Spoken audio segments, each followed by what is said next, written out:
در همین کنفرانسی آخری آب در نیویورک و سازمان ملل متحد یک تاج هدیه کردند.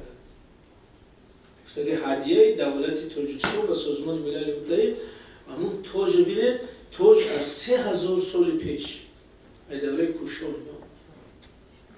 و چرا این تاج هدیه کردن؟ ما میتونیم یکان سنگ قیمت، یکان هیکلچه هدیه، ولی تاج رو هدیه کردن. به این معنی که این ملت همیشه دولت داشت.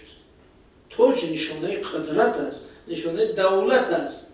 قبیله تاج ندارد، کوچمنچی تاج ندارد.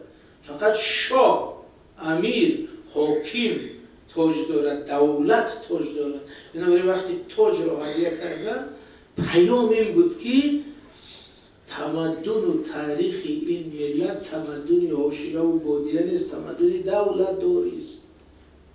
هخامنشی‌ها، ساسانیان، سامانیان، این نام ها میدونه چی معنی داره؟ اینا ابرقدرت های جهانی بودن. خیلی حضور رو میگیم امریکا، خیتای، چین، روسیه، اتحادیه اروپا سیاست جهانی را اینا معین میکنن، چون اینا قدرت ها هست. اما سامانیان و ساسانیان و هخامنشیان در زمان خود اینمی روسیه و امریکا یا چیل اصلا نمیخواد بود. یعنی این دولت، این ملت صاحبی همیشه دولت های بزرگ بود.